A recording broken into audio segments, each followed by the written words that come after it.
Welcome to you all in our very own YouTube channel Shukla Study Center as known as SSC। जैसे कि हमने अपने last video में discuss किया था हिंदी साहित्य के इतिहास का रीतिकाल, और हम हिंदी साहित्य के इतिहास का आदिकाल या वीरगाथा काल, भक्ति काल और रीतिकाल फिनिश कर चुके हैं। अब बारी है इस हिंदी साहित्य के इतिहास के सबसे बड़े काल की, क्योंकि इसके अंदर कुछ युग भी आते हैं, तो ये पढ़ने में हमें थोड़ा टाइम लगने वाला है। बच्चे बिल्कुल बिना किसी कंफ्यूजन के बिल्कुल माइंड क्लियर रख के इसे समझेंगे। अलग अलग रचनाकारों में बिल्कुल भी आप कंफ्यूज ना हो, इसीलिए मैंने सारे रचनाकारों का नाम यहाँ पे लिखा हुआ है। अभी मैं आपको सबसे अवगत कराऊंगी।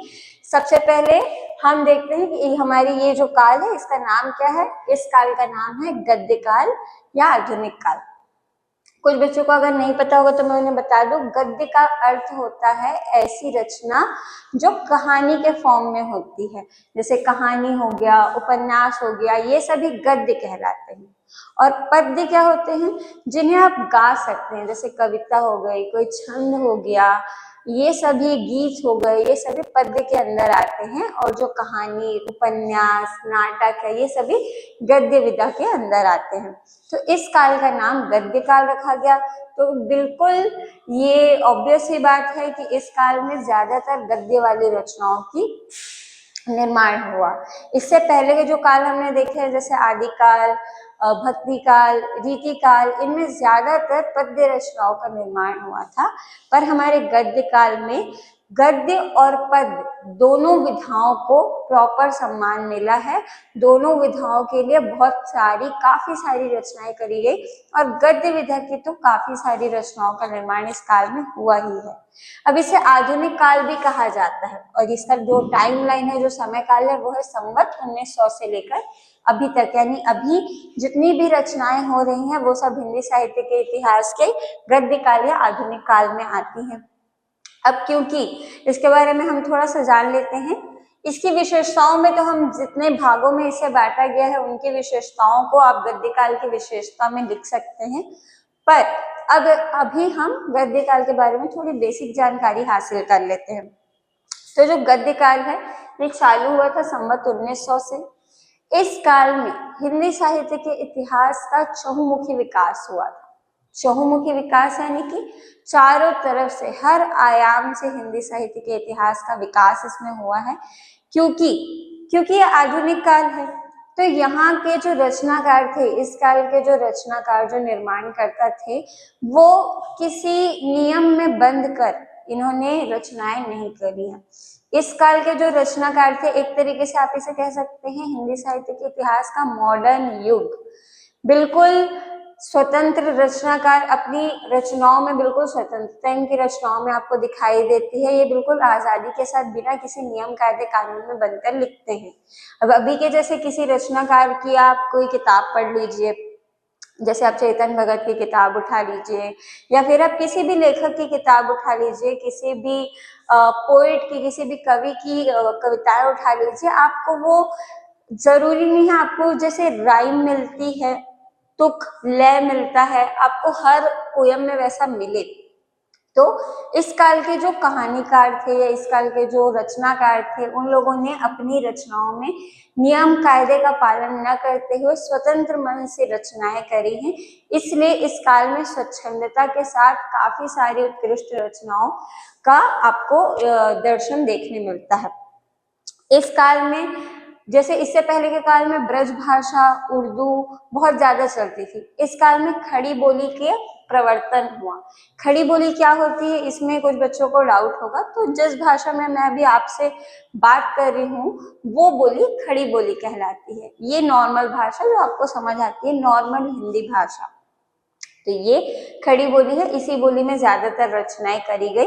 बाकी भाषाओं में भी रचनाएं हुई, उर्दू भाषा में भी आपको रचनाएं देखने मिलती हैं। उर्दू के भी काफी सारे जो पोएट हैं, जो कवि हैं, वो देखने हमें अभी भी मिलते हैं। पर खड़ी बोली में ज्यादातर रचनाएं हिंदी साहित्य के इतिहास में करी गई। इस काल में हमें अलग अलग तरीके के टॉपिक्स देखने मिले रचनाओं में। जैसे कि इस काल में, इससे पहले के काल में राजा महाराजा, युद्ध, प्रेम, इनसे संबंधित रचनाएं, भक्ति, इनसे संबंधित रचनाएं देखने मिलती थी। बट आधुनिक काल में काफी सारे नए नए आयाम आपको देखने मिले, काफी सारी नए नए टॉपिक्स पे आपको रचनाएं देखने मिल जाएगी, जैसे राजनीति, धर्म, आप बोल सकते हैं सती प्रथा पर आपको रचनाएं देखने मिलेगी, जो समाज की अंधविश्वास, जो कुरीतियां थी उनके ऊपर आपको रचनाएं देखने मिल जाएंगी, बाल विवाह के ऊपर आपको रचनाएं देखने मिल जाएगी, नारी स्वतंत्रता के ऊपर आपको रचनाएं देखने मिलेगी, नारी सशक्तता पर आपको रचनाएं मिल जाएंगी, आपको शिक्षा पर रचनाएं मिल जाएंगी। तो इस काल में क्योंकि काफी सारे मुद्दे हमारे आसपास हैं आधुनिक काल में, इसलिए आधुनिक काल में काफी सारे अलग अलग मुद्दों पर आपको रचनाएं देखने के लिए मिल जाएंगी। अब इन्हीं मुद्दों के हिसाब से, जिस हिसाब से रचनाएं की गई, जिस चरणों में रचनाएं आगे बढ़ी, अब एकदम से आधुनिकता की ओर तो हम नहीं आ जाएंगे रीतिकाल से, तो धीरे धीरे करके ये रचनाएं आगे बढ़ी। तो जो ये प्रवर्तन हुआ था इस काल का, इसके प्रवर्तक माने जाते हैं, कहीं पे आप इसे भी लिख लीजिएगा, जो गद्य काल के प्रवर्तक हैं वो माना जाता है भारतेंदु हरिश्चंद्र को।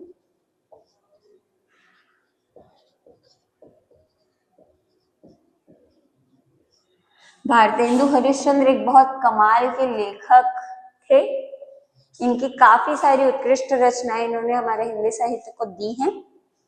तो अगर एक नंबर का क्वेश्चन आता है गद्य काल का प्रवर्तक कौन है, तो आप क्या लिखेंगे, भारतेंदु हरिश्चंद्र गद्य काल या आधुनिक काल के प्रवर्तक माने जाते हैं। अब हमने गद्य काल के बारे में काफी सारी जानकारी हासिल कर ली। अब देखते हैं गद्य काल को उसके अलग अलग मुद्दों के आधार पर कितने भागों में बांटा गया है। तो गद्य काल को कुल 6 मुख्य भागों में बांटा गया है, या इन्हें हम 6 युग कह सकते हैं। अलग अलग 6 युगों में गद्य काल को बांटा गया है। पहला है भारतेंदु युग, फिर द्विवेदी युग, छायावादी युग, प्रगतिवादी युग, प्रयोगवादी युग और नई कविता। सारे युगों से क्वेश्चन आ सकते हैं, 1 नंबर के या उससे ज्यादा नंबर के भी क्वेश्चन आ सकते हैं। सारे युगों को अच्छे से पढ़ना बहुत जरूरी है, हम डिटेल से सारे युगों के बारे में जानेंगे। आपको इन युगों के रचनाकारों को लेकर कोई कंफ्यूजन ना हो किसी भी बच्चे को, इसलिए मैंने यहाँ पर पहले ही, जैसे इसके पहले के काल बताते वक्त मैंने क्या किया था, आपको मैं विशेषता बताने के बाद आपको महत्वपूर्ण रचनाकारों का, कवियों का नाम बताती थी, उनकी रचनाओं के बारे में बताती थी। यहाँ मैंने, क्योंकि इस गद्य काल को काफी युगों में बांटा गया है तो आपको कंफ्यूजन न हो, इसलिए मैंने पहले ही सारे महत्वपूर्ण रचनाकारों के नाम और उनकी रचनाएं यहाँ पे कॉलम बना के लिख दी हैं। बच्चे सबसे पहला काम करिए, इसका स्क्रीनशॉट ले लीजिए आप लोग, ताकि आपको आपके नोट्स बनाने में बिल्कुल भी दिक्कत ना आए।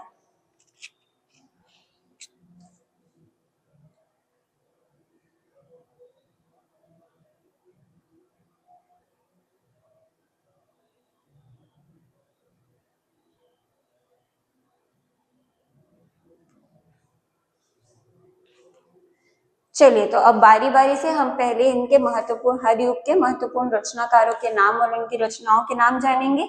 उसके बाद हम इन जो युग है इनका वर्णन देखेंगे और इनके विशेषताओं की चर्चा करेंगे। अभी तक का सभी बच्चों को क्लियर हो गया होगा, गद्य काल या आधुनिक काल का समय काल सन 1900 से लेकर अभी तक चल रहा है। इसके प्रवर्तक श्री भारतेंदु हरिश्चंद्र जी थे। गद्य काल को कुल 6 युगों में बांटा गया है, भारतेंदु युग, द्विवेदी युग, छायावादी युग, प्रगतिवादी युग, प्रयोगवादी युग और नई कविता। अब देखते हैं इनके महत्वपूर्ण रचनाकारों के नाम और रचनाएं, और साथ ही इनसे जुड़े कुछ महत्वपूर्ण 1 नंबर के क्वेश्चंस। चलिए, सबसे पहले आते हैं भारतेंदु युग में। नाम ही है भारतेंदु युग, तो सभी बच्चों को क्लियर हो गया होगा, क्योंकि नाम अगर भारतेंदु है तो बिल्कुल श्री हरिश्चंद्र जी के नाम पर ये युग रखा गया है। तो ये युग क्योंकि प्रवर्तनीय युग था, गद्य काल का सबसे पहला युग था, और गद्य काल के प्रवर्तक पहले ही श्री भारतेंदु हरिश्चंद्र जी हैं, तो जो पहला युग है ये इन्हीं के नाम पर है, भारतेंदु युग। तो इसके पहले रचनाकार हम भारतेंदु हरिश्चंद्र ही लिखेंगे, जिनकी रचनाएं हैं प्रेम सरोवर, प्रेम फुलवारी। इसके अलावा राधाचरण गोस्वामी, जिनकी रचना है नवभक्तमाल, प्रताप नारायण मिश्र, जिनकी रचना है मन की लहर, प्रेम पुष्पावली, ये इनकी रचनाएं। इसके अलावा मैंने यहाँ एक प्रश्न भी लिखा है, महत्वपूर्ण कहानी भारतेंदु युग में रची गई एक बहुत महत्वपूर्ण कहानी जिसका जिक्र होता है और जिसके लिए आपको प्रश्न भी पूछा जा सकता है। भारतेंदु युग की एक महत्वपूर्ण कहानी का नाम आपको बताने के लिए पूछा जा सकता है प्रश्न। तो राजा शिव प्रसाद जिन्हें सितारे हिंद की उपाधि दी गई है, उनकी कहानी है राजा भोज का सपना। इस एक क्वेश्चन में कुल 3 प्रश्न हैं। पहला प्रश्न, भारतेंदु युग की प्रमुख कहानी का नाम बताइए, या राजा शिव प्रसाद की प्रमुख कहानी का नाम बताइए, या सितारे हिंद किसे कहा जाता है। सितारे हिंद की उपाधि किस कवि को मिली, किस कवि को दी गई है, या सितारे हिंद की उपाधि किस युग के कवि को मिली है, ये आपको पूछा जा सकता है। तो इस क्वेश्चन को अच्छे से ध्यान देंगे। अब आते हैं नेक्स्ट युग पे, जो कि है द्विवेदी युग। अब ये भी नाम की तरह का साउंड कर रहा है, द्विवेदी। तो बच्चों ने पहले इनकी रचनाएं पढ़ी हुई है, ये पहले भी कोर्स में इनकी रचनाएं आती हैं। द्विवेदी नाम है श्री महावीर प्रसाद द्विवेदी जी के नाम पे, वो भी बहुत कमाल के रचनाकार रह चुके हैं। तो यहाँ इस युग के जो मेन कवि या मेन लेखक आप बोल सकते हैं, वह है श्री महावीर प्रसाद द्विवेदी जी। तो महावीर प्रसाद द्विवेदी जी की प्रमुख रचना मैंने लिखी है सुमन और काव्य मंजूषा। इसके अलावा मैथिली शरण गुप्त, इनका नाम भी बच्चे जानते ही होंगे। पंचवटी, जयद्रथ वध, ये क्वेश्चन पूछा जाता है, पंचवटी किसकी रचना है, तो मैथिली शरण गुप्त जी की रचना है, याद रखेंगे। राम नरेश त्रिपाठी, जिनकी रचना है मिलन और पथिक। यहाँ पर भी मैंने एक इंपॉर्टेंट क्वेश्चन लिखा है, हिंदी साहित्य के इतिहास की प्रथम कहानी। कुछ जो विद्वान हैं उनका मानना है कि द्विवेदी युग के जो किशोरी लाल गोस्वामी जी हैं, द्विवेदी युग के एक प्रमुख रचनाकार किशोरी लाल गोस्वामी जी की लिखी गई जो कहानी है इंदुमती, वो हिंदी साहित्य के इतिहास की प्रथम कहानी मानी जाती है। इसके साथ मैंने ये जोड़ा है ना कि कुछ विद्वानों ने माना है, ऐसा नहीं है कि ये है, इसका कुछ प्रूफ नहीं है हमारे पास, बट कुछ विद्वानों ने माना है कि हिंदी साहित्य के इतिहास की जो प्रथम कहानी है वो द्विवेदी युग के एक प्रमुख रचनाकार श्री किशोरी लाल गोस्वामी जी की कहानी इंदुमती है। तो ये क्वेश्चन भी पूछा जा सकता है कि हिंदी साहित्य के इतिहास की प्रथम कहानी किसे माना गया है, तो इंदुमती को। इंदुमती के रचनाकार कौन है, श्री किशोरी लाल गोस्वामी जी। श्री किशोरी लाल गोस्वामी जी की लिखी गई किसी एक कहानी का नाम बताइए, इंदुमती। या हिंदी साहित्य के इतिहास की प्रथम कहानी के रचनाकार का नाम बताइए, किशोरी लाल गोस्वामी जी। किस युग के कवि, किस युग के लेखक हैं, द्विवेदी युग के। तो एक क्वेश्चन से काफी सारे क्वेश्चन बन सकते हैं। आप खुद थोड़ा ब्रेनस्टॉर्म करेंगे तो आपको समझ में आएगा। कोई भी सब्जेक्ट्स आप स्टूडेंट्स पढ़ रहे हो, थोड़ा सा कभी कभी हम टॉपिक से इतर भी बात करेंगे। तो अगर कोई स्टूडेंट ये वीडियो देख रहा है तो ध्यान दीजिए, आप चाहे हिंदी पढ़ रहे हो, इंग्लिश पढ़ रहे हो, कोई सा भी सब्जेक्ट पढ़ रहे हो, एक क्वेश्चन काफी ज्यादा बार घुमाकर पूछा जा चुका है। एक क्वेश्चन से काफी सारे क्वेश्चंस बन सकते हैं, और ऐसा नहीं कि आपको कॉपी पेन लेके एक क्वेश्चन के कितने फॉर्म बन सकते हैं ये लिखना पड़ेगा ऑटोमेटिक। जैसे मैंने यहाँ बोल के ही आपको कितने सारे क्वेश्चन बता दिए। तो जब आपका माइंड अलर्ट रहेगा तो आप खुद ये चीज समझ पाएंगे कि एक क्वेश्चन से काफी सारे क्वेश्चंस बन सकते हैं, कितने तरीकों से वो क्वेश्चन बन सकता है, कितने तरीकों से आप उस क्वेश्चन का आंसर दे सकते हैं। इस चीज को अभी से समझ लीजिए। अभी अगस्त का मंथ चल रहा है, अभी से अगर आपका माइंड अलर्ट रहना चालू हो जाएगा, अभी से अगर आप एक क्वेश्चन के दूसरे फॉर्म्स एक्सप्लोर करने लगेंगे, आंसर्स एक्सप्लोर करने लगेंगे, कितने वे से, कितने तरीकों से आप आंसर दे सकते हैं, ये आप एक्सप्लोर करने लगेंगे तो आपके लिए बहुत फायदेमंद होगा। चलिए आगे बढ़ते हैं। छायावादी युग के प्रमुख रचनाकार श्री जयशंकर प्रसाद। जयशंकर प्रसाद के नाम सभी बच्चे जानते ही होंगे। इनकी प्रमुख रचना है कामायनी लहर और आंसू। ये पूछा भी जा सकता है, जयशंकर प्रसाद की प्रमुख रचना का नाम बताइए, अलग से क्वेश्चन आ सकता है। सूर्यकांत त्रिपाठी, निराला, याद रखेंगे स्टूडेंट्स, निराला सूर्यकांत त्रिपाठी जी की उपाधि है। उपाधि जानते हैं ना, जो नाम के अलावा कई बार आप देखते होंगे किसी रचनाकार के नाम के अलावा भी कुछ नाम होता है, तो वो जो होता है उनकी उपाधि होती है, या उन्हें उस नाम से प्यार से पुकारा जाता है। तो सूर्यकांत त्रिपाठी, निराला की प्रमुख रचना है अजिमा गीतिका परिमल। महादेवी वर्मा, इनकी रचना नीरजा रश्मि निहार। अब आते हैं प्रगतिवादी युग में। प्रगतिवादी युग के प्रमुख कवि प्रगतिवादी युग के प्रमुख रचनाकार नागार्जुन, जिनकी रचना मैंने लिखी है सतरंगे पंखों वाली।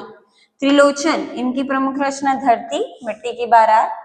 केदारनाथ अग्रवाल की रचना नींद के बादल, युग की गंगा। प्रयोगवादी युग, इसके प्रमुख रचनाकार धर्मवीर भारती। धर्मवीर भारती के भी क्वेश्चंस पेपर में आ सकते हैं। अंधा युग किसकी रचना है, ये पूछा जा चुका है पेपर में। या धर्मवीर भारती की प्रमुख रचना, तो आप अंधा युग लिखेंगे। कनुप्रिया अंधा युग। मुक्तिबोध, चांद का मुंह टेढ़ा है या खाक धूल। अज्ञेय, अज्ञेय की प्रमुख रचना हरी घास पर क्षण भर। अब प्रयोगवादी युग के कुछ इंपॉर्टेंट क्वेश्चंस देख लेते हैं। पहला, प्रयोगवादी युग के प्रवर्तक अज्ञेय माने जाते हैं, याद रखेंगे। जो अज्ञेय लेखक है ये ही प्रयोगवादी युग के प्रवर्तक माने जाते हैं। जैसे भारतेंदु युग के प्रवर्तक श्री भारतेंदु हरिश्चंद्र। भारतेंदु युग के प्रवर्तक अर्थात भारतेंदु युग के मेन रचनाकार। द्विवेदी युग के मेन रचनाकार श्री महावीर प्रसाद द्विवेदी जी।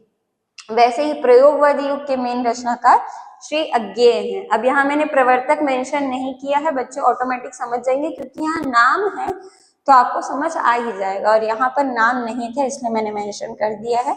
अज्ञेय प्रवर्तक हैं इस काल के, इस युग के। अब अज्ञेय का पूरा नाम पेपर में जरूर पूछा जा सकता है, तो इसको अच्छे से ध्यान देंगे बच्चे। सच्चिदानंद हीरानंद वात्स्यायन अज्ञेय। जैसे मैंने अभी बताया सूर्यकांत त्रिपाठी में निराला उनकी उपाधि है, वैसे ही सच्चिदानंद हीरानंद वात्स्यायन में अज्ञेय उनकी उपाधि है, ये उनका पूरा नाम है। अब प्रयोगवादी युग का जो आधार ग्रंथ है, सबसे मेन ग्रंथ जिसे सबसे मुख्य ग्रंथ बोला जाता है प्रयोगवादी युग का, वो कौन सा ग्रंथ है? तार सप्तक। तार सप्तक भी अज्ञेय के द्वारा लिखा गया ग्रंथ है। तो ये हो गया हमारा प्रयोगवादी युग खत्म। अब आते हैं नई कविता में, जिसके प्रमुख रचनाकार दुष्यंत कुमार। सूर्य का स्वागत, आवाजों के गहरे, इनकी रचना। कुंवर नारायण चक्रव्यूह आमने सामने, श्रीकांत वर्मा। दिनारंभ, भटका मेघ, माया दर्पण। तो ये थे सारे युगों के महत्वपूर्ण रचनाकार, उनकी रचनाएं और उनसे जुड़े कुछ इंपॉर्टेंट प्रश्न। अब आप अपने नोट्स इसी हिसाब से डेवलप कीजिएगा। इसके बाद हम देखेंगे एक एक युग की अलग अलग विशेषताएं और उस युग का अलग अलग वर्णन।